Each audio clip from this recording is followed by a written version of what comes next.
اليوم يومك يا عفيفي. هل عفيفي غلط؟ هل قال شيء غلط؟ لا، عفيفي ما غلط. عفيفي قال المنطق، الكلام اللي على الورق، الطبيعي اللي يصير. لكن هل كرة القدم عودتنا ان اللي على الورق دايم يصير؟ هذه هي جمالية كرة القدم، ان مهما كان موجود في على الورق، فالمنطق خليه على جنب شوي.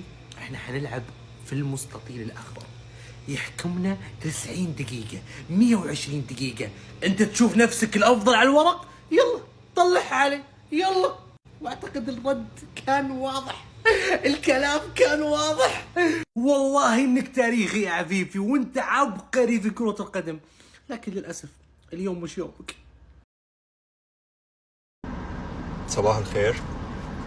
يا ريت انا نمت بدري. ما نمتش بدري لاني مواصل، لاني شفت الماتش، لاني رحت سجلت حلقه عن المباراه في استاد الملاذ ولسه صاحي لغايه دلوقتي. مبروك لكل الهلاليستاس، اعظم ماتش في تاريخ الانديه العربيه، واظن قدامنا سنين عشان نوصل لماتش اعظم من ده، الا اذا كان الهلال نفسه هيعمل ماتش اعظم من ده. بس اكيد انت عارف ان انا مش عامل الفيديو عشان اكلمك عن الماتش، لان انا اوريدي عامل حلقه. انت عارف انا هتكلم عن ايه صح؟ انا تخيلت سذاجة مني ان انا. وانت اخبارك ايه يا ابو عفيفي؟ طمنا عليك. اخدت بالك ان الهلال فاز على السيتي 4-3 وتأهل لدور الثمانية؟ هتاخد بالك ازاي ما انت نايم بدري؟ ان شاء الله يكون النوم بدري افادك، يا رب يكون افادك. وتصحى تلاقي الفوز بتاع الهلال مال الدنيا، والدنيا كلها بتبارك. بارك يا عفيفي بارك. واخد بالك انت؟ ايوه فين الناس اللي يقولون روحوا ارقدوا بدري وخمسة والستة والسبعة؟ حبيبي صدق من قال هذه المقولة، الهلال يمرض ولا يموت رغم الإصابات ورغم كلهم والغيابات. سكليف كلهم سكاليف، ابو نفس سكليف وسالم وتنبكتي في اللحظة الأخيرة. ورغم هذا فزنا ب4. ارحب يا اسطى. السلام عليكم ورحمه الله وبركاته. الراجل ده يا جدعان بعد الماتش ملوش لا حس ولا خبر، شكله هو اللي نام. بالله يا جدعان حد يصحيه من النوم. عفيفي انا عايز اقول لك على حاجه واديك معلومه. الهلال يعني هزم السيتي في زمن عادل مرماش ومحمد نامي. انا يعني مش هقدر اهزمه دلوقتي في زمن الصندوق. عفيفي انت محلل، انت الله يحللك ويبيحك والله العظيم زي ما بقول لك كده. بعد كده لما تيجي تتكلم على الهلال تقوم تقف احترام لهذا الكيان، لانه هو اجمد فرقه عربيه واجمد فرقه اسيويه. يعني ده الهلال، مش النصر السعودي ولا العين الاماراتي. يعني ده الهلال، لازم تقف في احترام يا عفيفي. يا عفيفي عينك كلها يسار كأنك دلفين، الله يهديك ويفتح على قلبك. اي حد يا اخي ما تكلفك شيء، والله ما يكلفك شيء. دوس لايك واشتراك. لو اي احد فيكم اني يشاهد بس دوس لايك، والله هذا الشيء يسعدني، اقلها لايك. يا حليلي الله لا يحط واحد مكان احمد عفيفي، الله لا يحط واحد مكان هذا الاحراج اللي عايشه احمد عفيفي. يا حليلي حيودي وجهه فين؟ بالله حيودي وجهه فين؟ الكلام اللي قالوا لو قالوه في السوشيال ميديا، لو قالوه في جروبات، لو قالوه بين اثنين يكرهوا بعض عادي، لكن كمحلل وتجي في قنوات التلفزيون وتستهزئ بهذه الطريقة، الله يعينك. اعمل نفسك ميت يا عفيفي، ما فيش حل تاني، ما فيش هروب. زي اللي ذاك فشوه وهو يسرق ومستنينه هو يصلي، خلص الصلاة ولا يصلي ركعتين 3 4 5 6 ولا راضي يكمل الصلاة عشان لا يمسكوه. والله نفس الوضعية عفيفي. ايش حتصرفها؟ كيف حتخرجها؟ اعمل نفسك ميت، ما في الا على الواحد، ذكاء اصطناعي. قول لهم هذا مو انا، هذا ذكاء اصطناعي. بالله انت لو مكاني.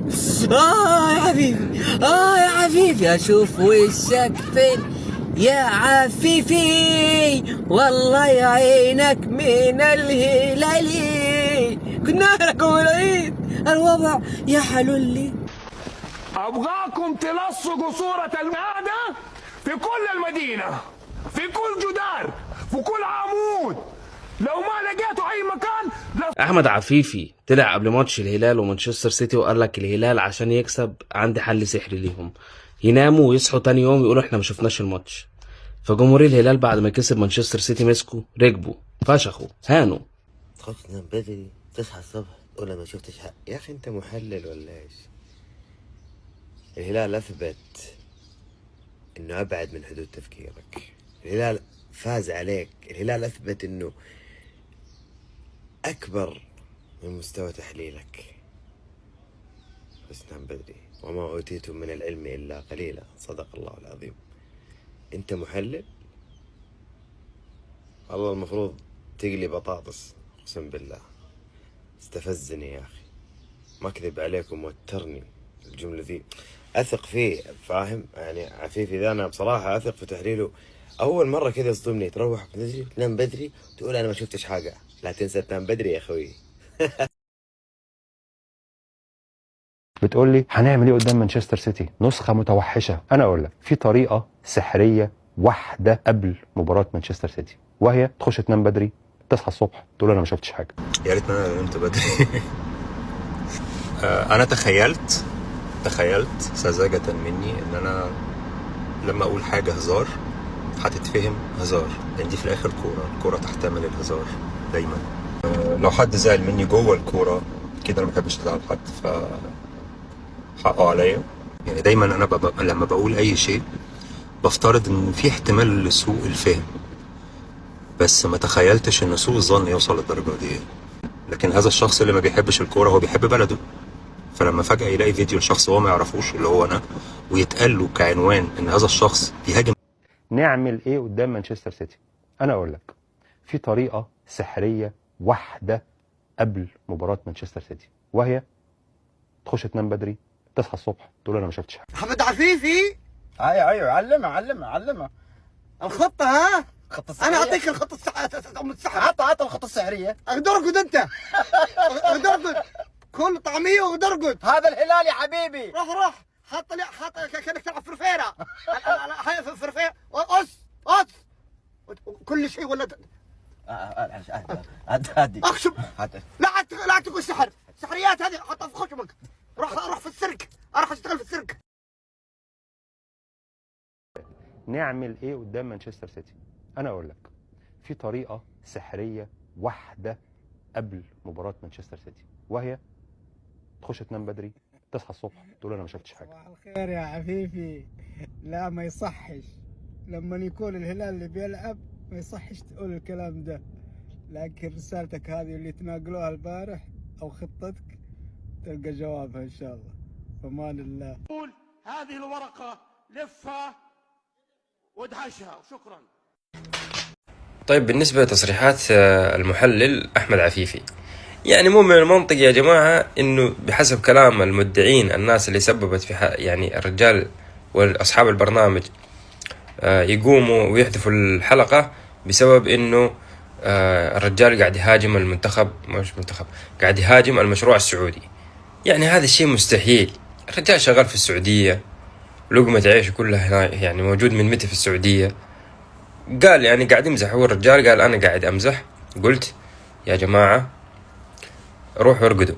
بس يعني أنا لو مكانه بقول لك يا أيوة أنت مشجع الهلالي، يعني بالمنطق إنه أنت راح تلعب قدام السيتي وجاي توك وفريق ما أنت جاهز، تقول أبغى دعم ما أدري إيش، بروح أرقد. والله من جد إذا أنت ما تبغى تفهم هذا الشيء أنا فاهمك إياه، روح أرقد أحسن لك، خليك راقد. تبغى تتابع مباراة عشان لا تنصدم، هذه بلغة كرة القدم. يعني هو الرجال قال في صفحته روح على سناب شات واكتب أحمد عفيفي بيطلع لك، قال أنا بهزر بلغة الكورة. هو الحوار موجود داخل لغة الكورة، ما تودوا اللي هو الحوار ده لمكان أبعد. أول ما توديه مكان أبعد الناس بتبدأ تفكر، والردود اللي هتجي عليه بس بتشوف هذا الرد اللي قال إيش الجمهور الهلالي روح ارقدوا. والناس اللي هي المتعصبة الهلالي اللي تفتح راسه هنا تلقى بس بطولات، زي ما يقولوا إذا فتح دماغه تلقى هنا بطولات، يعني حديد سيلفر وير، فهمت علي؟ كاس هنا، ميداليات، ما تلقى شيء ثاني. يقول لك إيش هذه هاجم المشروع السعودي، ما لقى شيء، قال خلنا أسوي أي مشكلة أي شوشرة أسببها للرجال. والرجال قصده سليم ونيته سليمة الحمد لله. وزي ما نقول نحن من هذا المنبر كسودانيين ندعمك يا أحمد عفيفي، إن عندنا نيل واحد، فهمت قصدي؟ والأمور طيبة إن شاء الله، ولا تنسونا من الفول والله. شكرا.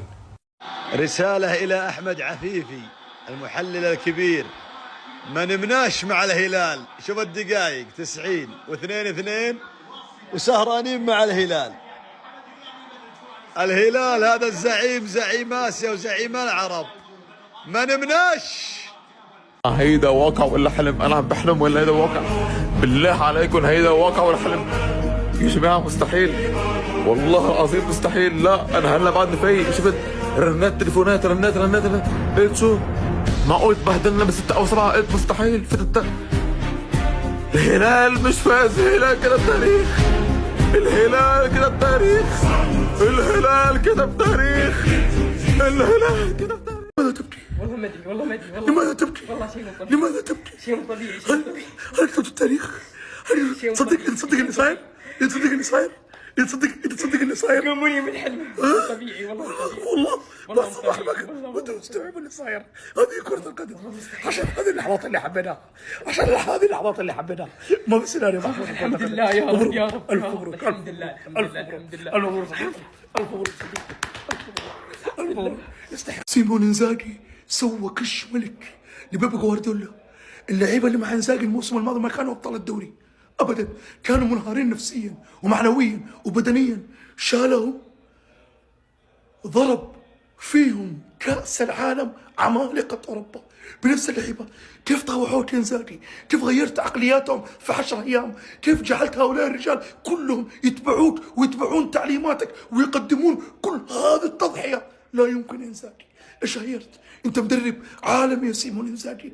اي احد كان يقلل من مشروع كرة القدم السعودي ويقولون اللعيبه يروحون الدوري السعودي يبحثون عن المال او يعتزلون يراجع حساباته. هذا الهلال في دور الثمانية، هذا الهلال في دور الثمانية. آسيا بكبرها اعتمدت هذا الفريق، سفير لها في كأس العالم. اقسم بالله العظيم قشعريرة. اي واحد كان صاحي في الساعات هذه في الصباح عاش احداث حتكون في ذاكرته الى الابد. في الخارج الاخبار كلها كانت انه الهلال بينزل، ما حد كان متوقع، حتى لو قدم مباراه كبيره حينازل 2-1 3-2. باي باي هلال. مانشستر سيتي جاي من موسم سيء، جاب لعيبه، جاب عناصر، معاهم احد المبتكرين في تاريخ كره القدم الحديثه وافضل مدرب في التاريخ. بيب جوارديولا يصنف افضل مدرب في التاريخ، رجل عبقري. خلاص السيتي فايز. في معسكر الهلال اللعيبه وانزاجي كان عندهم كلام اخر. انزاجي جاب لعيبه الهلال، عرض لهم اشرطه فيديوهات، عرض لهم 3 إلى 4 إلى 5 طرق يلعب فيها بيب جوارديولا. قال لهم اسمعوا كلامي، اتبعوني ما راح تضيعوا، اتبعوني ما راح تضيعوا. احتاج قلبكم، احتاج عقولكم، القلب والعقل. هذه الاشياء اللي انا احتاجها. اعطوني اياها، اعطوني هذه الاشياء واتبعوني، راح توصلون لهناك. اللعيبه يبوا يكتبون تاريخ لنفسهم. تبعوا انزاجي، هذا اللي صار. تبعوا سيمون انزاجي، هذا اللي صار. رغم انه في لعيبه كانوا عارفين انهم حيمشون من الفريق وما يشاركون في كاس العالم، لكن انزاجي قدر يكسب هذه المجموعه كلها. ليش نحب كره القدم؟ لانه الافضل دائما لا يفوز. ليش نحب كره القدم؟ لانها لعبه النتيجه مهما كان الفريق الثاني افضل ما هي متوقعه الا في 90 دقيقه. هلال يوم وصل 120 دقيقه وعمل في الملعب بالبدلاء. اي والله، اي ورب الكعبه بالبدلاء، والله بالبدلاء. اقسم بالله العظيم الى الان ماني مستوعب. راح انظر للسقف، راح ارجع اتامل. هذا السيناريو هذا حقيقي، نشوف.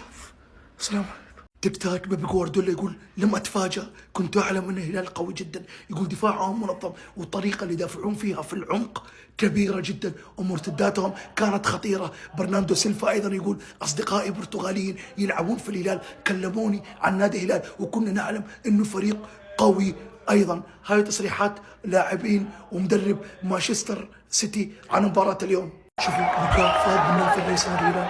هذا رجل محقق 4 دوري و2 آسيا و3 كاس ملك و2 سوبر. تعرفون ليش يبكي؟ لانه يدير منظومه كل يوم عليك ان تواجه فيها، زي ما قال خورخي فالدان الاسطوره، تواجه 3 أسود وعليك ان تنتصر عليهم دائما وابدا. اذا ما انتصرت انت ما انت ناجح. كان عايش تحت ضغط كبير جدا ما حد كان واثق انه الفريق ما اجرى صفقات، الفريق بفتره ضيقه كان يفاوض، خرج من موسم صعب، فجاه هذه النتائج والاشياء تصير امامه، فجاه مدرب جديد ينتشل الفريق، فجاه لعيبه معنويا مدمرين يعملون هذا كله. بكي ما استوعب اللحظه. مبروك لفهد بن نافل والجهاز الفني ولاعبين الهلال وكل جمهور الهلال على هذه اللحظه اللي يعيشوها. السلام عليكم.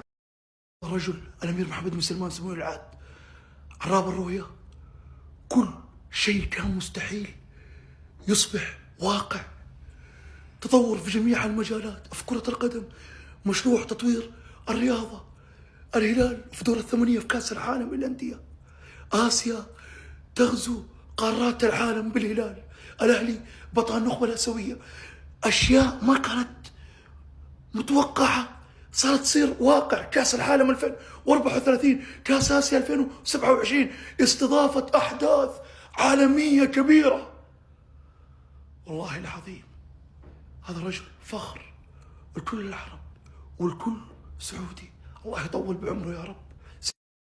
سيمون إنزاغي يقول اليوم اجتمعت مع اللعيبة وقلت لهم ما نبغى نرجع السعودية بعد هذه المباراة، نبغى نقعد في البطولة، الأجواء هنا جميلة، عشان نقعد في البطولة مهمتنا هي الصعود إلى قمة جبل إيفرست من غير أكسجين. جبل إيفرست هذا في حدود الصين ونيبال وشمال الهند، جبل طوله 9 كيلو، ارتفاعه 8848 متر. هذه صعوبة السيتي، وبيب جوارديولا وصفها بجبل إيفرست، أعلى قمة في العالم. زمان اكتشفوها الأوروبيين. تيك تاك ماركوس ليوناردو يقول الكثير لا يعلمون ما كنت أعانيها الأيام الماضية، والدتي في المستشفى وتعيش عالم بوب. يقول اليوم وأنا أركض شدت علي عضلة الساق وقلت اللعنة لن أخرج، وسجل هدف الفوز للهلال. يطارد أحلامه، صغير في العمر لكن بأحلام كبيرة جدا. قاد الهلال ووصل مع الهلال إلى دور 8 في كأس العالم للأندية. كاتب التاريخ قطع إجازته، كان مع عائلة مصيف. كاتب التاريخ أنت أخذت إجازة، فهم ليلى؟ إيش اللي خلاك تاخذ إجازة؟ صنعنا التاريخ. إيش خلاك تاخذ الإجازة؟ النتيجة كانت محسومة. كانت محسومة لمين؟ للسيتي؟ النتيجة كانت محسومة. التاريخ كتب. تعال نحتاج دفتر كاتب التاريخ. صار أبو مشاعر في المباراة. مو لازم تعرف ايش صار. تعال يا كاتب التاريخ، تعال الحين وقت الرقص. نرقص كاتب التاريخ. ها ديما بونو كاتب التاريخ.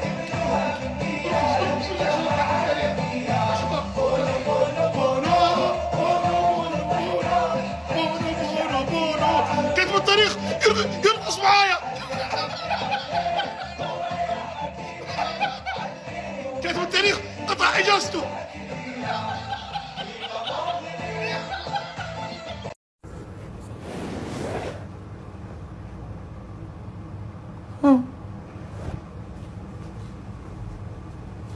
معليش والله معليش يا اخي، معليش انا اسف.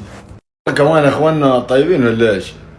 انتوا ما كنتوا تدرون انكم حتفوزوا. انت يعني لو جيت سالتك العصر قلت لك حتفوز حتقول لي ايوه. يا اخي انت كنت تبغى 2-1 لهم، ايش درانا انها تصير 4-3؟ والله على الصراحه انا جالس برا قبل شويه شفت الهلال يكتب التاريخ على جبهه جوارديولا، والله على صلاته هنا. الهلال قبل شويه كتب التاريخ ترى، ورب النعم خلوهم يدروا انه الدوري السعودي موجود هنا. تعال ألف مبروك. أبدا ما هي من قلبي، أبدا عشان لا أكذب عليك، وأنت أصلا ما تبغاها مني من قلبي ولا من جيبي. كيف سويتوا زي كنتوا تجننتوا ولا مش من هنا؟ يلا اشتغال إلينا القرن 98. بس كلمة الحق تنقال الصراحة، ما في ولا لاعب هلالي في الملعب قصر اليوم من بونو إلين ليوناردو. ما شاء الله تبارك الله، ما شاء الله. إنزاغي هذا يا عيال السوء يعني، مين قال له على كلمة السر حقته؟ ولا هو عاد تشغيل الجهاز مرة ثانية فرمت ورجع شغل، ولا ايش سووا؟ يا عيال هذا الفريق نفسه ترى الموسم اللي فات نفس اللعيبه ذا، ما غير فيهم ولا شيء الا التيشيرت، غيروا جددوا يعني. انزاجي ده مصيبه يعني، مبدئيا كذا الرجال هذا مصيبه والله.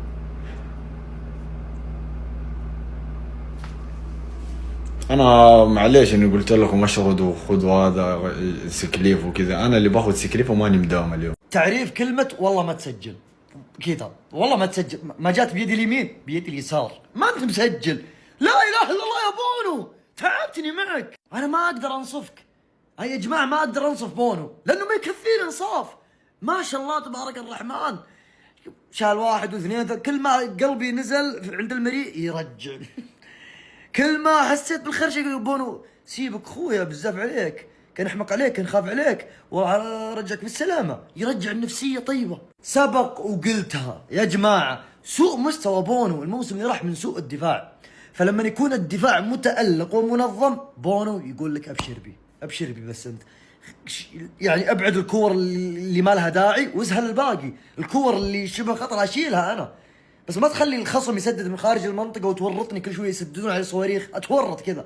بونو يقدر يشيلك، الدفاع منظم مرتب يشيلك بونو، حتى لو الدفاع مو منظم ومرتب يسوي كل اللي يقدر عليه بونو. اهل المغرب والله العظيم هذا اللاعب جميلة منكم علينا، اقسم بالله العلي يا ما اقدر.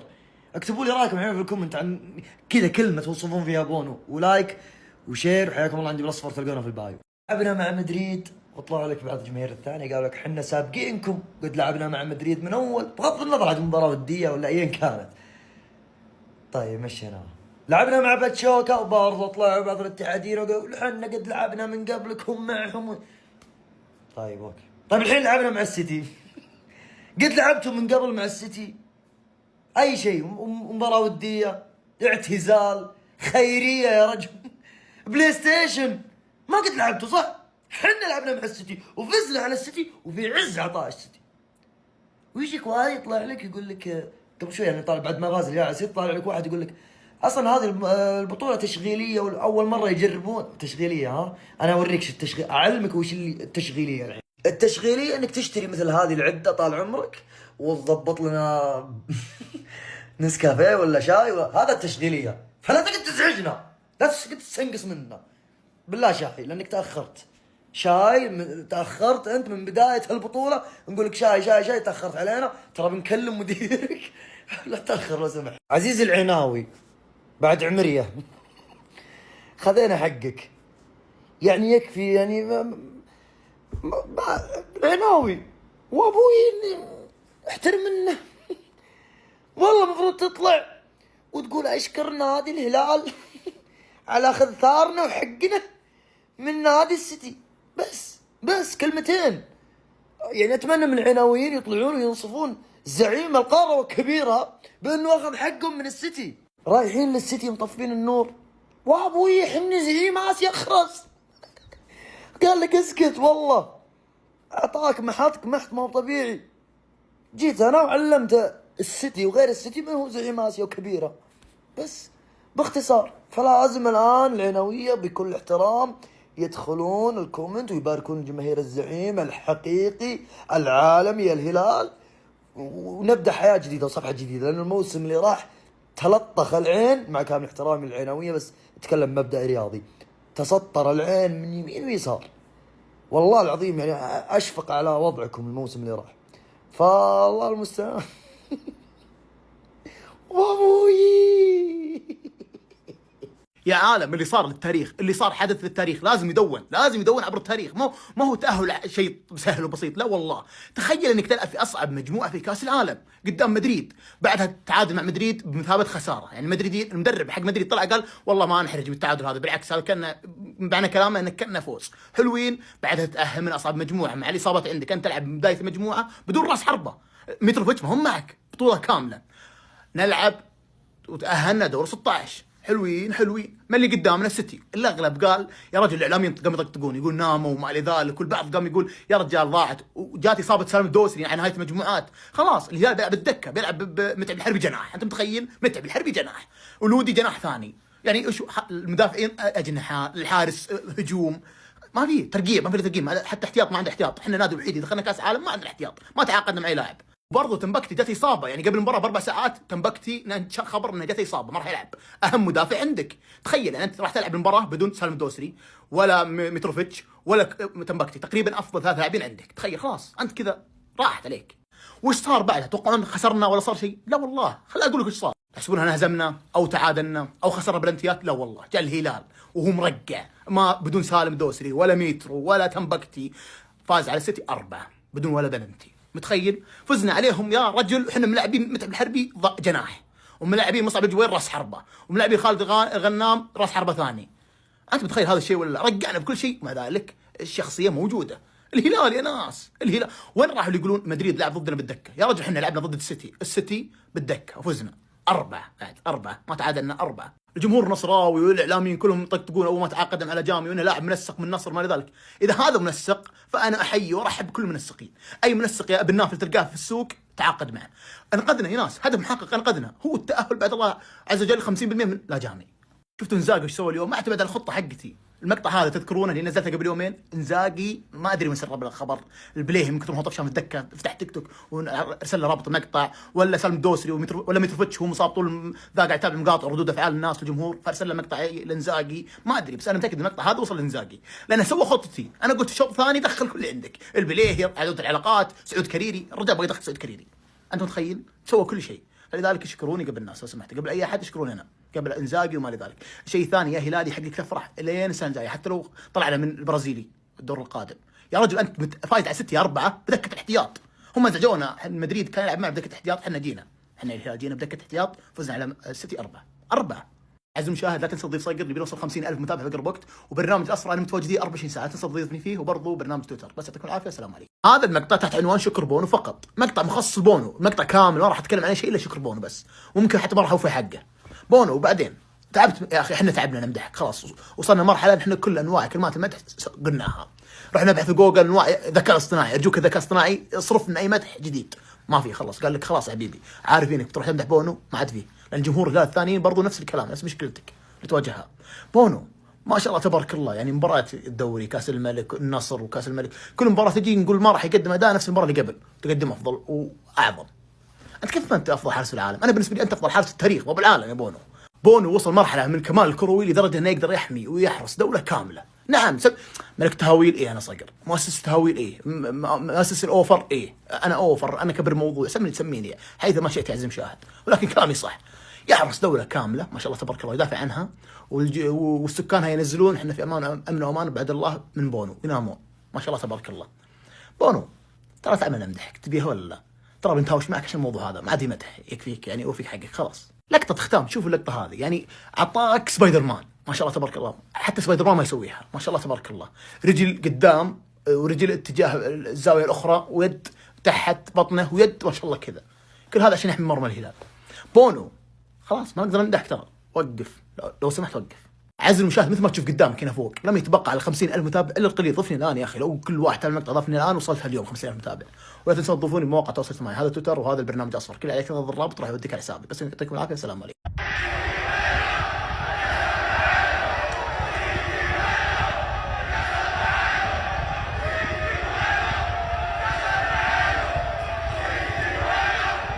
يلا كيف تقنع الناس؟ مو تقنع الناس، كيف تقنع الاجيال القادمه ان هذا المقطع وهذا الجمهور ما هو في العريجه مقر نادي الهلال، ولا في الرياض ملعب نادي الهلال، ولا احد المدن السعوديه، ولا احد المدن العربيه، ولا احد الدول العربيه، ولا احد الدول المجاوره القريبه منا، لا والله.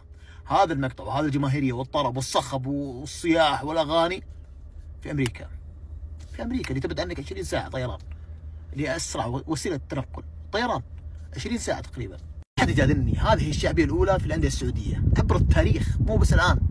يا رجل عينك على هذا الاشقر هذا، ما عندنا ميسي ولا رونالدو ولا بنزيما ولا محرز ولا مساكين، مع ذلك شوف جماهيريتنا، شوف هذا اشقر قاعد يلعب لك كذا، يحسسك انه مواليد العريجه مقر نادي الهلال تحديدا.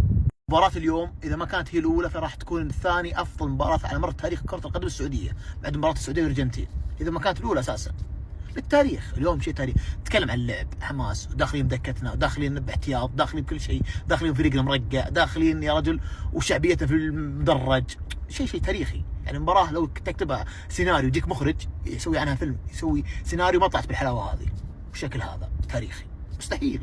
عزم شاهد صقر تابع ويقول لك في كل مقطع لم يتبقى على 50,000 متابع الا القليل. شوف قدامك يا رجل، ضفني الان يا اخي، ما ياخذ منك 2 ضفني، تاكد انك ضفتني. برضه ضفني موقع التواصل الاجتماعي، هذا تويتر وهذا البرنامج الاصفر. بس يعطيكم العافيه، السلام عليكم. عزم شاهد، اول ما اقول لكم حياوي ايش اول شيء يجي ببالك؟ استنقاص الهلال. يحاول قدر المستطاع انه يستنقص الهلال، فاز بمحفل عالمي في الدوري المحلي في كاس الملك، يستنقص، لابد يستنقص، ما يبي يتقبل الواقع المر.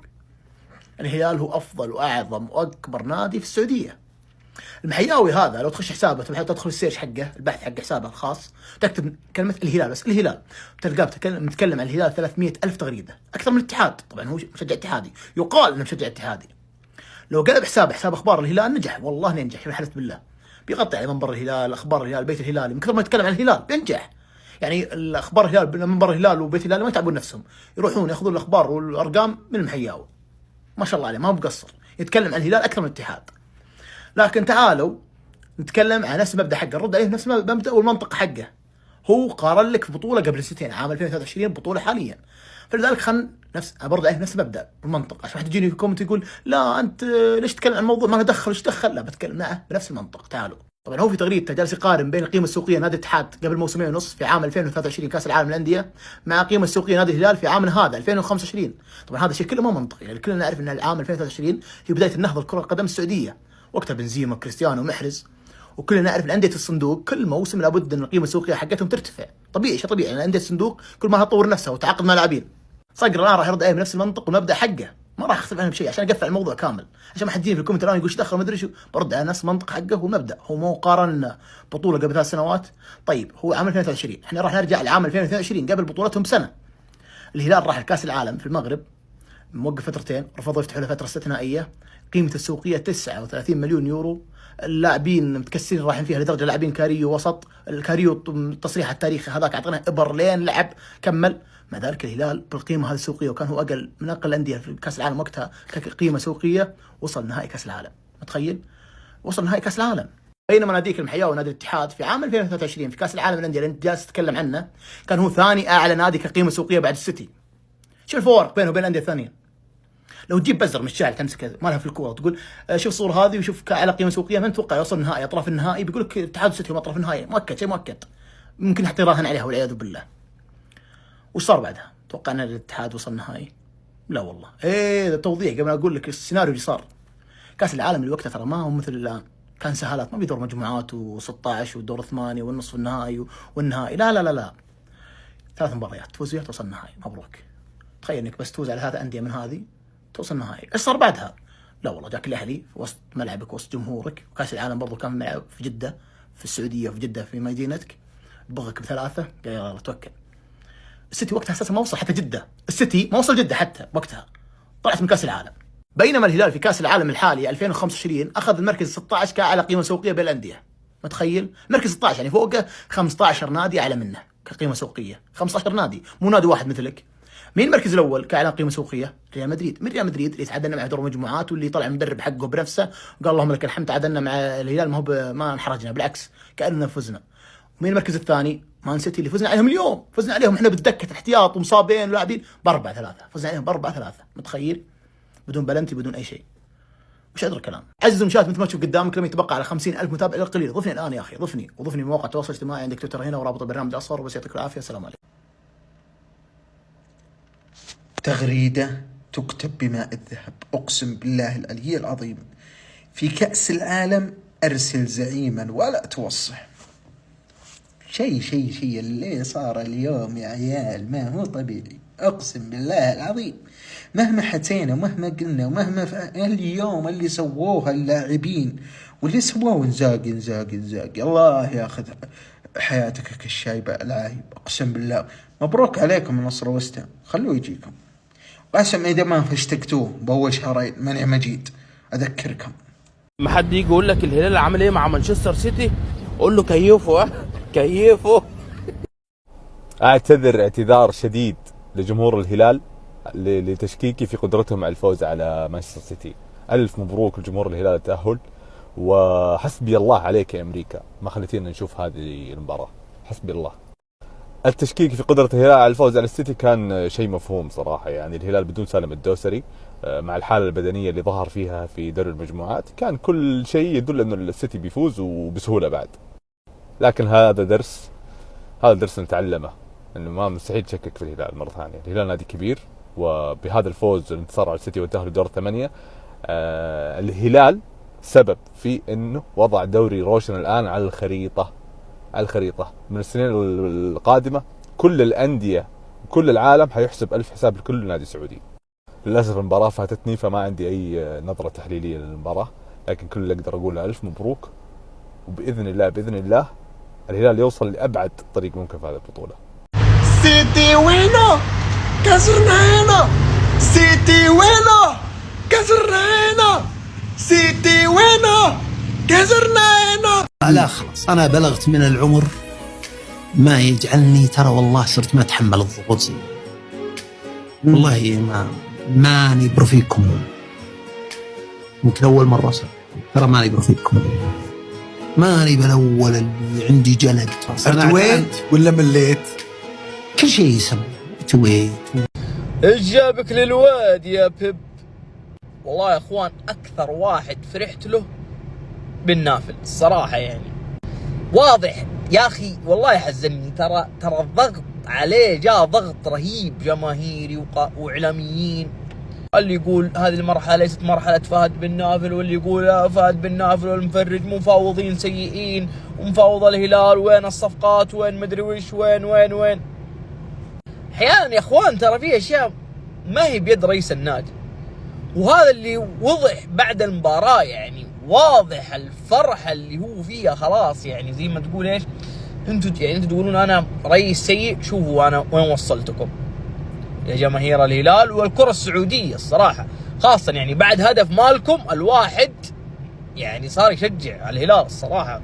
في الأول خلاص يعني أول نص ساعة تقول السيتي بيفوز، بعد الهدف الأول لا الوضع تغير، بعد الهدف الثاني حق مالكم بالذات صار الواحد لا والله بيفوز الهلال، بيفوز، يركز بيفوز. من كثر ما احتفلنا معاكم يدنا انكسرت يا اخوان. يلا مبروك، تستاهلون والله العظيم تستاهلون، اني فرحت لكم. شكرا. فوز الهلال على السيتي اليوم ترى اثبات لنجاح المشروع السعودي. يعني زعلت رضيت طلعت نزلت، هم اليوم يستاهلون الفوز والله العظيم. اليوم انت تتكلم مانشستر سيتي، بوب جوارديولا حجم الهلال، حجم جوارديولا اليوم يا رجال. تخيل ان هالاند على الدكه والله عينه تغرغر نهايه المباراه، انا شايفه بيصيح.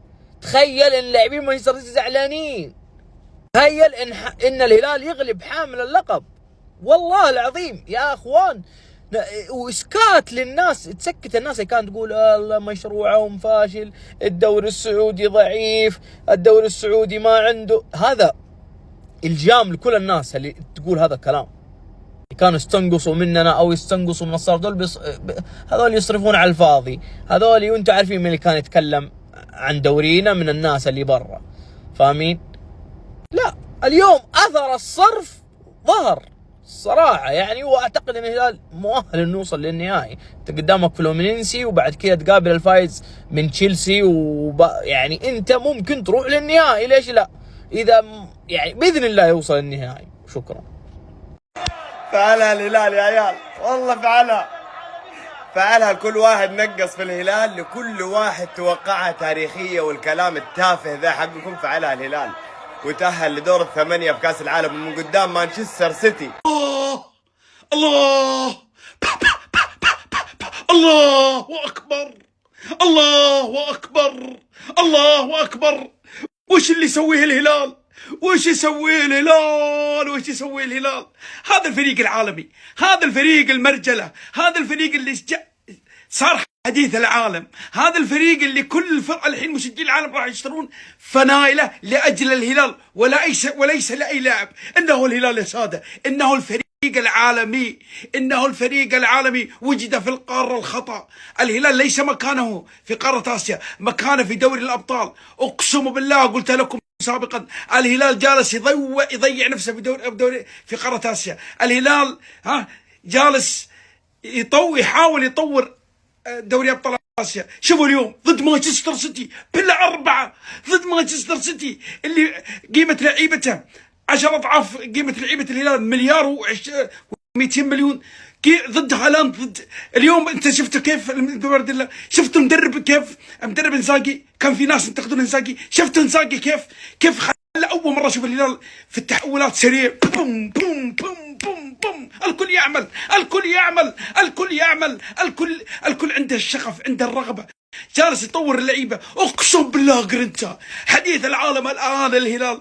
الان كل جمهور النصر الاتحاد الاهلي اشكروا الهلال. الهلال جعل لكم لانديتكم الان هيبه وقيمه، وانتم لكم هيبه وقيمه، بس زادها هيبه وقيمه. الكل يتحدث الان عن الدوري السعودي بسبه كبيركم الهلال، فخر العرب وزعيم اسيا، انه الهلال. انا اقول والله العظيم يا انك تشجع فريق زي الهلال ولا بلا امها كوره، باختصار تشجع من نادي زي الهلال ولا تشجع كوره وتمرض نفسك. يا اخي الهلال قشعريره، اقسم بالله يا رجال. قلت يا عيال طلع مانشستر سيتي، لا انا ما اصدق، اقسم بالله ما اصدق.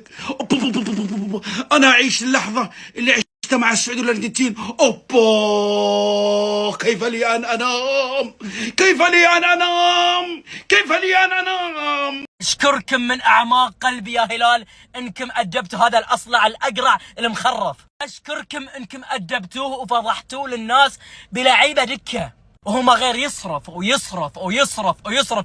في الشتويه جاب له مرموش وخوسانوف ولاعب اسباني ماري وين صار موجود، وفي الصيف جاب من؟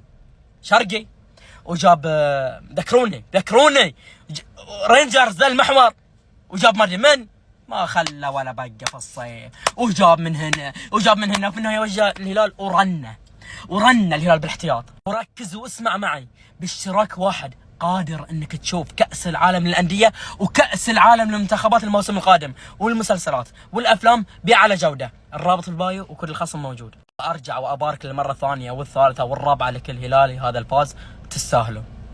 السلام عليكم ورحمة الله وبركاته، وسعد الله صباحكم بكل خير، كل حسب توقيته. فعلها الهلال، فعلها الزعيم بالانتصار على السيتي بعد أشواط إضافية. كل ما حدث اليوم هو شيء من ضرب الخيال. أسمى آيات التهاني والتبريكات لكل من ينتمي للبيت الهلالي، لكل من ينتمي إلى زعامة الهلال، لكل من ينتمي إلى اللون الأزرق. كل التهاني والتبريكات على يوم تاريخي الأول من يوليو 2025 سيسجله التاريخ بمداد من الذهب الخالص للهلال لما قدمه في هذه الملحمة التاريخية أمام أحد المرشحين الكبار للفوز بكأس العالم للأندية. فعلها الهلال وتجاوز كل معوقات هذا الانتصار اللي راح نتكلم عنها. لكن بصراحة يوم للتاريخ يا الهلال، ويوم كبير جدا. فأبدأ بالتهنئة إلى أقطاب الهلال، أعضاء الشرف، إلى كل من ينتمي للبيت الهلالي. هاردك لعشاق مانشستر سيتي، شيء لا يصدق، يعني شيء من الخيال. يا سبحان الله على تقلبات كرة القدم. فنيا أي واحد يفهم في الأمور الفنية بيقول لك نقطة ضعف الهلال اللياقة البدنية، نقطة ضعف الهلال الشوط الثاني. اليوم اللي قدم الهلال في الشوط الثاني في الأشواط الإضافية عكس ما هو. يا أخي كرة القدم بلا منطق، بلا منطق بصراحة. يعني لو تجي ترسمها، والله أنا زايد ولدي يقول لي أبوي الهلال بيفوز، الهلال بيفوز، الهلال بيفوز. قلت له أنا أكلمك فنيا يعني أنتظر مباراة يتجلى فيها سالم، يعود فيها متروفيتش، يثبت حسان تنبكتي. شوف هذه الأسماء اللي كلها افتقدها الهلال. يعني تحس ان المنطق بس تتخيل تشكيلة السيتي، تتخيل هالاند، تتخيل مربوش، تتخيل فودن، تتخيل، تقول لا ما تركب ما تمشي. انت تعرف اخر مرة تعرض فيها السيتي لرباعية كانت قبل 7 سنوات امام ليفربول بنفس النتيجة 4-3، منافسة الكبير على الدوري الانجليزي. اليوم اول فريق عربي يفوز على فريق أوروبي، أول فريق آسيوي يفوز في الأدوار الإقصائية على فريق أوروبي. أنت أمام بطلين من أبطال دوري أبطال أوروبا، تعادلت مع ريال مدريد وانتصرت على السيتي. ماذا تريد؟ يعني الهلالي الآن لو ألاقيه في الشارع يقول لي أنا ما أفكر إلا بالوصول للنهاية، أقول له يا أخي من حقك. والنايمين اللي ناموا بدري وينكم؟ اصحى يا نايم ووحد الدايم. وانت يا هلالي افتخر من اليوم وباكر وأمس والسنين القادمة. هناك من يعمل من أجل الهلال، إنهم الغيارة اللي ما تركوه ووقفوا معاه، أولهم اللي في المدرجات في أمريكا. يا الله يا الله، أحلى صباح على أحلى هلاليين، وكل عام وانتم بخير، لأن هذا يوم من أيام الأعياد بالنسبة للهلاليين. عشاق السيتي في الوطن العربي نقول لهم هارد لك، وعشاق الهلال أقول له مبروك وافتخر. وقالها عامر في يوم من الأيام، دامك هلالي يا حظك، دامك هلالي يا بختك. رفعوها الراية. يا سلام يا سلام. 2-2 أقول مهما كانت النتيجة المستوى هذا يكفيني، مستوى خرافي، ملحمة تاريخية لن ينساها العالم بأسره، العالم كله ما راح ينساها. ما بالك وانت تفوز 4-3 وعلى مين؟ على مانشستر سيتي اللي ضخ مالي غير طبيعي علشان يرجع هالموسم وينتقم من كل اللي صار له الموسم الماضي، ومع أحد أفضل مدربين العالم جوارديولا اللي قال كلام. أنا من الناس اللي قلت قاعد يخدرني، لكنه كان واقعي، كان يعرف مين الدوري السعودي وكان يعرف مين الهلال. أنا فخور بكل ما تعنيه الكلمة من فخر بما قدمه الهلال، والرسالة الواضحة جدا جدا جدا جدا باسم كل سعودي، بعيدا عن موضوع المناكفات والخربطة هذه. فخور كل الفخر بما قدمه الهلال، فخور بكل دقيقة قدمت من كل لاعب على أرض الملعب في أمريكا. فخور جدا جدا جدا بما قدم. اليوم الهلال يصل إلى ربع النهائي وهو مؤهل أنه يوصل إلى النهائي، مش بس ربع النهائي، حتى النهائي. فخور جدا. أتكلم عني، ما لي دخل في عايشين أزمة المناكفات واللي لا زالوا متأثرين بالطرح اللي من 4 عقود.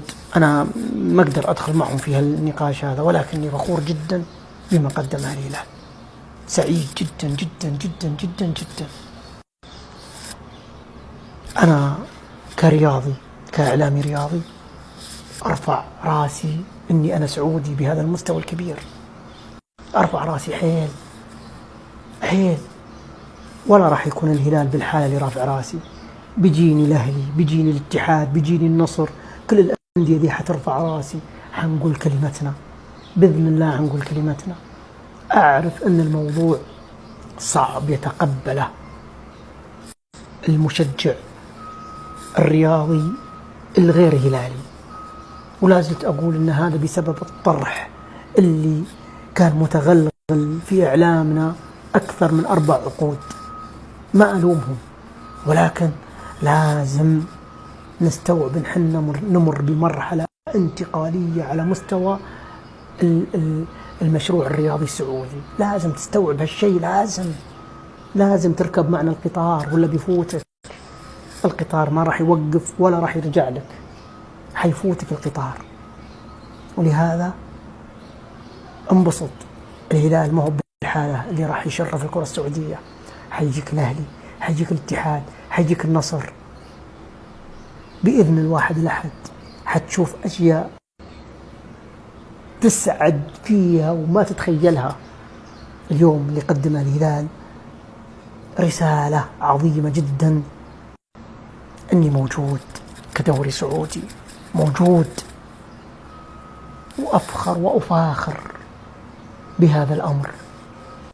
ما راح يهمني أي أحد يجي أنا بالنسبة لي مقتنع قناعة تامة بالكلام هذا، ولا هو وليد اليوم، ولا هو وليد اليوم، أكثر من سنتين وأنا قاعد أحكي في الموضوع هذا. الدوري السعودي جاي حيكون الأفضل والأقوى عالميا. هذه مهي بأحلام، هذا واقع ولازم تقتنع فيه أنت قبل غيرك. هذا واقع نعيشه، واقع، ولا حد يقدر يقول غير هالكلام. الكلام هذا ما هو بإنشائي، الكلام هذا صار في الملعب وقدام كل العالم. صار ضد ريال مدريد أحد أهم وأقوى فرق العالم، صار ضد السيتي أحد المرشحين الأقوياء لتحقيق مونديال كأس العالم. عشان كذا أنا أرفع راسي إني سعودي، وأفخر وأفاخر بما قد. والله لعبنا بحسبة السيتي، حاب أقول بيتين وركزوا فيها. زعيم نصف الأرض رمز الحقاوي، لا يشغلك بعض الفرق اللي مدحوها. عدد بطولاتك الأزرق تساوي عدد بطولات الفرق كلها. صبحكم الله بالخير يا متابعين، ألف ألف مبروك يا زعماء. هذا الانتصار الرابع والذهاب لدور الثمانية، وهارد كمواطنون. هذه حال كرة القدم، فوز وخسارة. للأمانة من أفضل مباريات بطولة كأس العالم إلى الآن. أنت لما تلاحظ الهلال والسيتي اعرف أن المباراة مولعة وحريقة من الآخر. لكل من شكك في مستوى الهلال وأن هذا اختبار حقيقي، ظهر لك الهلال الآن. ها؟ اقتنعت ولا باقي؟ هذا الزعيم صعب عليك، كل ما ضاقت عليه يبرهن للكل انه قد المسؤولية ويثبت انه فريق بطل. اذبح يا زعماء وهارد لك يا مواطنون. هذا حقيقي، حقيقي مع الهلال كل شيء ممكن يصير حقيقي.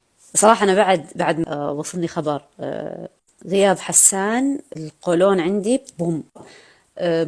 قلت ما راح أشوف المباراة، بس سكيت الجوال ونمت، وقلت ما راح أسمع شيء وكذا، ساد إذني وأنا نايمة، ما أبغى أسمع شيء، ما أبغى أحس بشيء، وما أبغى أفكر بشيء. جالس أحلم في المباراة، طبعا حلمت إن الهلال انجلد بالستة، وأنا قاعدة أحلم الهلال إنه ينجلد بالستة والأهداف في ازدياد، يجيني اتصال ويصحيني من النوم. فتحت الجوال على طول أبغى أشوف إيش صار، وإيش الحلم قاعد يتحقق ولا. أفتح ألقى الهلال متعادل 2-2، والمباراة ممكن تتوجه إلى الأشواط الإضافية. كيف؟ لله. صحيت على طول رحت أتأكد هل هذا حقيقي أم خيال. طلع حقيقي جدا. والغريب إنه ماركوس هو كان نجم المباراة، والأدمي كان معطوب وقاعد يسجل، وهو بصحته ما شفنا شيء، وهو معطوب قدم مستوى خرافي. كيف؟ والأغرب اللي سجل الهدف الثاني مالكم، اللي هو أسوأ لاعب كان في الهلال في هذه الفترة، وبانفراده ولا أروع. الغريب ما كان الهلال يتأهل، الهلال سبق ولعب ووصل إلى وصافة كأس العالم للأندية، يعني هذا مو شيء جديد على الهلال. الغريب إنه الهلال كان في أسوأ ظروفه، وقاعد يلعب مع فريق متكامل وجاهز تماما، ولاعبين مستريحين ومبسوطين ورايقين، وانت لاعبينك متهربدين ومجهدين وما عندك دكة بدلاء، وتقصيب الأربعة. والأغرب أنه أسوأ اللاعبين في الهلال هم اليوم اللي كانت لهم الكلمة. شلون؟ حتى كوليبالي سجل لا إله إلا الله، ما شاء الله تبارك الله. وش صاير؟ إيش الإبداع وإيش الإنقاذ التاريخي هذا؟ إيش قاعد تسوي؟ يعني حقيقة هذه كمان من دعوة والدينك، لا إله إلا الله. شكرا لهذا النادي الكبير، شكرا لهذا النادي العظيم، إنه رغم الظروف، رغم الإصابات، ورغم إجهاد اللاعبين، وأقل قيمة سوقية من بين كل الأندية المشاركة في كأس العالم، أنت تقصي مانشستر سيتي وتخرجوا من البطولة، وبالأربعة في مباراة رسمية في كأس العالم للأندية، ما هي مباراة حفل اعتزال ولا مباراة دورة ودية، لا رسميا في كأس العالم. أنا ما عاد يرضيني فوز، أنا ما عاد يرضيني مجرد تأهل ولا أهداف، أنا ما عاد يرضيني إلا كأس العالم. أنتم يا الهلال طمعتوني في كأس العالم، أنا أو إحنا كهلاليين ما عاد نبي إلا كأس العالم. والله لو تجيب لو تلعبوا ويا كل أندية العالم فريق واحد، إني شكلنا ندعسكم دعس. هيا إن شاء الله بإذن الله الكاس. قليتوا بالهلال في مباراة ريال مدريد، قلتوا ريال مدريد هو الضعيف، الآن السيتي مين كمان تبغاه؟ هيا يلا على الكل. ألف مبروك لكل الزعمان، إن شاء الله في فيديو بس والله مو الآن. ألف مبروك. يا صباح الخير وصباح الياسمين وصباح الفوز وصباح الأزرق وصباح الهلال وصباح العالمية وصباح الزعيم. أنا ما قلت لكم إنه راح يفوز الهلال؟ ألف مبروك جمهور الهلال، ألف مبروك جمهور الهلال ولكل من ساند الهلال. نفسي زغرط بس ما فيش أمل. ألف مبروك يا جماعة الخير للأمام، وإن شاء الله كأس العالم للهلال.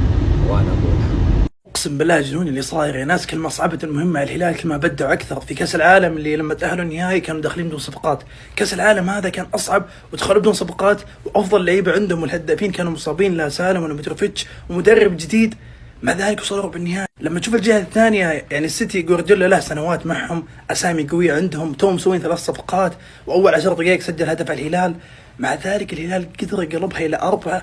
اقسم بالله جنون، شيء خيالي. انا لاحظت كل ما تعقد الموضوع قدام الهلال كل ما بدعوا اكثر. يعني الرجال اخذها بدق خشوم صدق. انا ترى كنصراوي مبسوط. ليش؟ لان الهلال حسن سمعة السعوديه، انه فعلا الدوري السعودي مو بس فلوس، انه في تنافس وفي قوه. ترى الهلال اللي الحين واصل لربع النهائي ومتعادل مع مدريد ومطلع السيتي ب4، ترى ما كان حتى بطل الدوري، الاتحاد بطل الدوري. ولما جوارديولا برضه يتكلم عن سافيتش كثير ويقول ما قدرت اوقفه، هذا مره شيء كويس، وطلع الدوري السعودي سمعة افضل وافضل. هذا شيء مره كويس لنا، ويسهل برضه ان اللعيبه تجينا بشكل اسرع. والهدافين غايبين عنده، موصل فريق لربع النهائي. والله العظيم مو طبيعي. انت انزاكي قاعد يخوفني والله. شوف الانتر امس فريق الانتر الاسامي اللي عنده اللي كانوا موصلين نهائي الابطال طلعوا من دور 16 فريق اتوقع برازيلي. ففعلا هذا المدرب يعني مخوفني كذا على طول انفجر. فانا اشوف الصدق انه ما يرجع معهم، رجعوا الانتر. شوف الانتر وضعهم مساكين. انتم شوفوا لكم مدرب ثاني. خلاص هو وصلكم الى ربع النهائي وما قصر، عطى جوارديولا بال4. كان مقابله قبل سنتين بنهائي الابطال وحاشر اصلا بالنهائي، بس ربي فك فاز عليه جوارديولا ب1-0. فاليوم طلع حرته. فانا خايف اذا جت الصفقات اللي يبغاها بيسوي صدق. الموضوع جدا مخوفني. انا هذا اللاعب ما عاد يهمني، مو بس لان انتقل للهلال بسبب برضه التصاريح الطفوليه، لكن انا اذكر لما طلع الهلال وطلعت وتكلمت وكنت زعلان، جمهور النصر اغلبها هاجمني وقال هذا اللاعب فاشل وما ادري ليش زعلان وما ادري ايش وضعك. لكن اليوم اثبت لك ان هذا المدافع كويس، مو لانه طلع كوره من المرمى وانقذ الهلال، لا، لانه تو اصلا راح الهلال وقاعد يلعب الحين في كاس العالم بطوله قويه وقاعد يقدم اداء حلو. طبعا مو بعشان برضو المدرب والله كان عندنا سيء او غيره، لا، لما تكون البيئه كويسه والاداره مستقره تسبب استقرار اللاعب. لكن اللاعب لما يكون باله اصلا في الملعب وما يدري هل هو بيكمل او بيطلع ومشاكل النادي واجد، اكيد اللاعب ما راح يعطيك 100%. انا اشوف اللاعب انه كويس مره وعنده امكانيات، لكن ذهنيا ابدا مو مستقر ومحيوس. فهذا اللي كان قاهرني.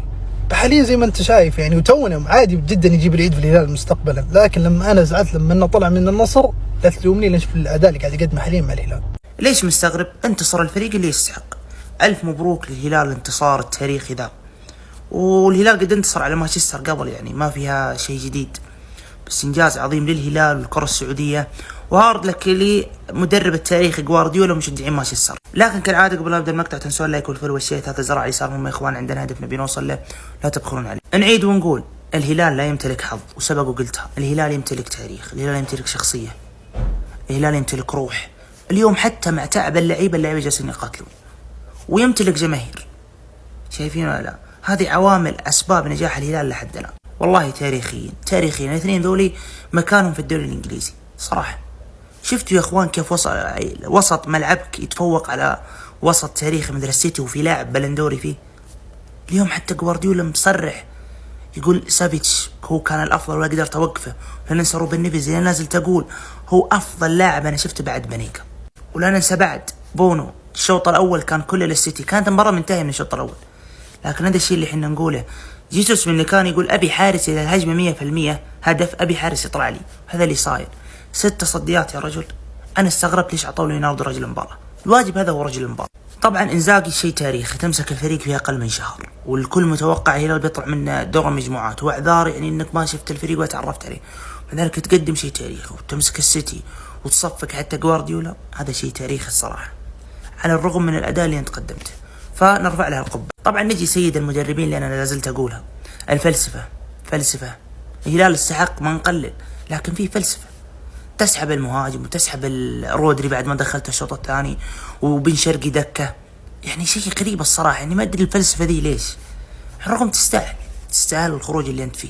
يا عمر يا شيخ، هذا التصريح التاريخي للودي بعد الفوز على السيتي يا جماعه، بعد ما قللوا لبعض الناس اللي خارج الدوري السعودي والاوروبيين والاعلام قالوا اي لاعب يروح للدوري السعودي جاء عشان المال. تصريح لودي التاريخي يقول جينا عشان المال وهزمناكم، ويؤكد ان الدوري السعودي دوري قوي وراح يكون من افضل الدوريات في القادم. طبعا بعض الفوز يا جماعه والله العظيم انه فائده للدوري السعودي. يعني مثلا اليوم فوز الهلال مش عشان الهلال بس، ترى هذا عشان جميع الانديه السعوديه، بعيدا عن التعصب يا اخوان. والله العظيم الحين متاكد اليوم لو يجي نادي سعودي يقدم عرض بعد رونالدو، بعد خروج السيتي من نادي سعودي، هذه الاشياء ترى ايجابيه للدوري، تسهل عليك صفقات، تسهل عليك تعاقدات مدربين، تقدر تفاوض. في الدوري السعودي لازم اي نادي سعودي يشارك في كاس العالم والانديه البطولات الكبرى هذه لازم ندعمها يا جماعه. فنادي الهلال ان شاء الله يوصل بعيد في البطوله وما يطلع من نادي اقل شيء انه ما يكون نادي اقل من دورينا بصراحه، او يطلع من نادي مثل تشيلسي، بايرن، باريس، هذه الانديه اوكي. اما صراحه تطلع مثلا المباراه الجايه الهلال مع النادي البرازيلي، صعب، حرام انه يطلع الهلال من النادي البرازيلي. ننطر ونشوف الايام الجايه وكل التوفيق. تعادل مع مدريد، ذكر النصر، تعادل مع فاز على السيتي، ذكر النصر، تاهل المجموعات، ذكر النصر. يا رجل انت في بطولة عالمية، انسى النصر يا رجل، مو معقول ورب البيت مو معقول. كلهم صور لا جامي. طيب عندكم 18 لاعب. المشكلة انت عارف ان النصر مو وضعه الطبيعي، الوضع الحين انت مكلبشه، انت مخليه ما يتحرك، انت مثبته وقاعد تتكلم. كيف لو خليته فكيته بس خله بدون ادارة اللي انت هذه اللي الحين موجودة، اللي اعطاك عقد لا جامي ب3 ريال، عطى ناس تقدر الشعار. شوف كيف الوضع بيكون. اما تنزل لي صورة لاجامي وتنزل لي صورة مدري ايش بعز فرحتك وتنسى نجومك. طيب عندك بونو لاعب، عندك انزاجي مدرب، عندك ليوناردو هدفين، مالكم؟ مو معقول يا ناس. النصر بعز حالاتهم يذكرونه، والله غريبة.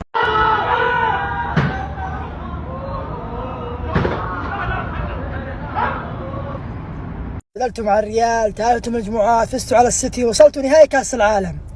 لكن والله العظيم حبنا لهذا الشعار يسوى اللي تسوونه كله، وتاريخ اللي قاعد يصير كله، ورب البيت اني اتكلم.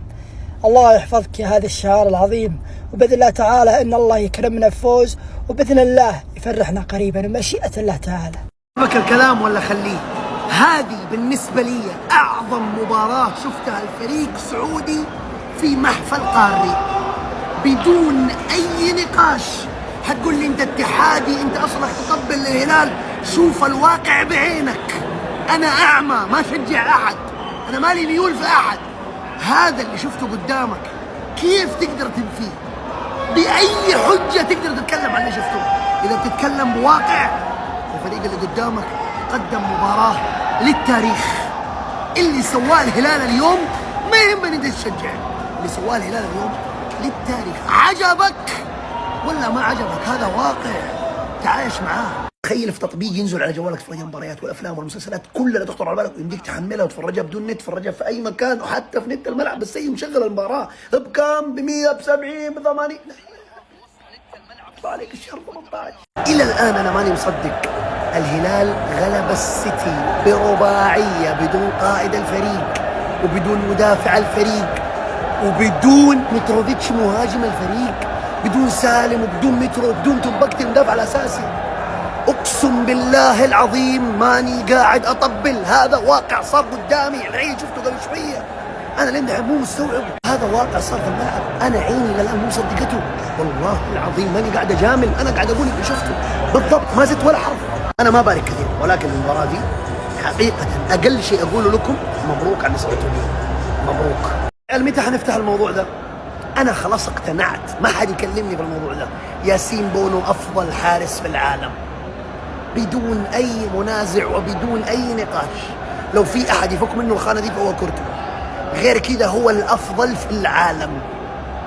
ياسين بونو يخرج الهلال في كل مره من مآزق. ترى اليوم فوز الهلال بسبب ادائه ونتيجته وبسبب التصدي ده. هذه لو صارت 2-1 بدايه المباراه كل شيء راح. ياسين بونو موجود وثابت وخرجها بيد واحده ويقاتل لحاله عن 100 رجل، ما شاء الله تبارك الله. مبروك عليكم بونو، لا تنسوا زر المتابعه. مبروك.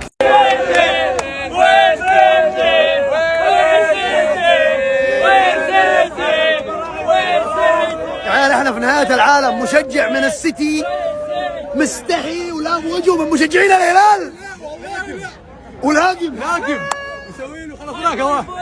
والله مستحيل يا عيال، والله مستحيل. والله مسكين. انا والله العظيم ما عاد ادري لا جامي خارق ولا النصر مسحور. انت مو دوبك ما كنت تعرف تقرا وتكتب مع النصر؟ دوبك قبل يومين. اقسم بالله كل شيء صار في المباراه هذه غريب. الهلال اللي سواه اليوم كله غريب من ساسه لراسه. خلوا موضوع لجامي ده برضه على جنب. انت الهلال اليوم باي حق تعري السيتي، انت مو بس باي حق تغلبه 4 وتعريه وتبينه بالمظهر ده. جوارديولا يقول كاننا متسلقين قمه جبال ايفرست. انكتم السيتي اليوم، انكتم في كل مرتده. الهلال كان والله ما يصير علي لو ما طلع بحركاته دي. الهلاليه ما هم فاضيين لك، فرحانين الان بالفوز وناسين. تعال الهلال كمل، مو دخل كده وأدل عليه، لا راح تشمت على عين السيتي واخذ الكوره وشاتها في النص ويسكت. حركاته مع ميسي ومع رونالدو ومع اي احد كبير في الدنيا دي. هو كده البلاي مو شايف ولا اي احد. قال كده يا ابوي انا بعيد، انا الجو والاضواء واحنا غالبين السيتي، خلينا ناخذ اللقطه. تعالوا يلا جيبوا الكوره وارجعوا ورايا. اقتنعت ولا لسه باقي؟ يجيك ماجي 200 الحين يقول لك يا اخي بونو انقذك. طيب وين الغريب في الموضوع؟ بونو حارس نادي الهلال، اكيد راح ينقذني. هو حارس نادي الهلال وله 2 يلعب معانا، ولا احنا جايبينه اعاره من الدوري المريخي عشان يحرس لنا المباراه هذه؟ حدث العاقل بما يعقل. لازم تقتنع انه الهلال افضل نادي سعودي اسيوي عربي، افضل نادي في الشرق الاوسط. يا اخي تعبت والله العظيم ورايا دوام ابغى انام النوم طار، والله العظيم النوم طار. اشتراك كومنت لايك سلام. ما هي غريبة ولا هي جديدة عليكم، ما أنا محتاجك تنصفني. الهلال أنصفوا مدريد، الهلال أنصفوا السيتي، الهلال أنصفوا تشيلسي، الهلال أنصفوا فلامينغو، الهلال أنصفوا أندية عالمية، الهلال أنصفته العالم والكرة الأرضية بقاطبتها. ولكن الروشني يطلع وش يقول؟ أنت تحكيم تحكيم ضد مدريد وضد السيتي وضد ريد بول وضد وضد وضد وضد. إما تكون مع مشرف الوطن أو تسكت. اشتراك كومنت لايك سلام. يروسو 4 على السيتي، والله سووها. لا والله ماني مصدق الربع. الهلال يفوز على السيتي، قسما بالله شيء ما يدخل العقل. غياب سالم، غياب مترو، غياب تنبكتي، 4 على السيتي. لا والله ما ادري شو يقولون، والله ما ادري شو يقولون، والله شيء ما يدخل العقل. والله ما ادري، احس انه حلم، والله ما اصدق. يلا اضرب انت اضرب. بعد فوز الهلال على مانشستر سيتي، كريستيانو رونالدو الان له ساعتين ترند العالم كله. زي ما انتم شايفين كريستيانو رونالدو ترند العالم كله بسبب تصريحه اللي قاله عن الدوري السعودي. بسبب تصريح كريستيانو الاخير، قال الاشخاص الذين لا يلعبوا في الدوري السعودي لا يعرفون ان الدوري السعودي واحد من افضل 5 دوريات في العالم. الان تاكدت مقولة الاعظم في التاريخ، تاكدنا كيف كريستيانو رونالدو واحد من هدافي افضل 5 دوريات في العالم. يعني يجيك واحد يقول لك الدوري الفرنسي افضل ولا الدوري الامريكي ولا الدوري البرازيلي، الدوري السعودي وقفل. اللي سواه انزاغي في الهلال في الفترة البسيطة هذه رسالة لكل مشجع اتحادي وأهلاوي تحديدا. ليش اهلاوي واتحادي تحديدا؟ عشان عزيزي الاهلاوي وعزيزي الاتحادي، انتم الان او احنا الان نمتلك اسوأ المدربين بين الاربع انديه الكبار. خصوص في النصر بنسبه كبيره انتهى، وهذا معاهم انزاجي. اقسم بالله لا يعبثون فينا، حيطلعوا النخبه والدوري اللي اخذناهم الموسم الماضي من راسنا. هذا ايش يخليك تسوي عزيزي الاهلاوي والاتحادي؟ انه انت تطالب اليوم وبكره وشهر وشهرين وثلاثه قبل بدايه الموسم يكون عندك مدربين جدد اقوياء على مستوى يجاروا انزاجي قدر يقصي بيب جوارديولا من كأس العالم للأندية وهو ما عنده نص الإمكانيات اللي عند جوارديولا. جوارديولا يوم جاي يحب بدل مرموش وشرقي وفي الفودين. هذا مسكين نزل ناس بس عشان هذولك تعبوا، نزل اليامي ونزل الغنام ونزل مصعب الجوير. شفت الفرق في الإمكانيات وفي الفنيات؟ هذا فاز، هذا أقصى بيب جوارديولا من كأس العالم، وانت تبى تقابله بماتياس ولوران بلان؟ صباحه. هذا أسطى تصريح أنا شفته في حياتي. ممكن لودي بعد انتصارهم على مانشستر سيتي في كأس العالم للأندية طلع لإعلامهم يرد على إعلامهم اللي أنا وانتوا عارفينهم، هذولاك اللي برا. حلو، طلع سألوه أو يعني طلع قال إنه لما احنا انتقلنا الى الدوري السعودي الكثير قلل مننا وقال انه احنا ذهبنا لاجل المال. قال نعم ذهبنا لاجل المال وهزمناكم. أدي من اجل المال، مو من اجل المال. والانديه السعوديه تصرف على الفاضي، والانديه السعوديه ما ادري ايش وبعدين انت مو صارف مليارات، انت صارف ملايين المليارات، وطلعك الهلال من دور ال16 في كأس العالم. يا عيال انتم مستوعبين الجملة؟ اقسم بالله يا هلالي حقك تفرح بفريقك وتفتخر، حقك.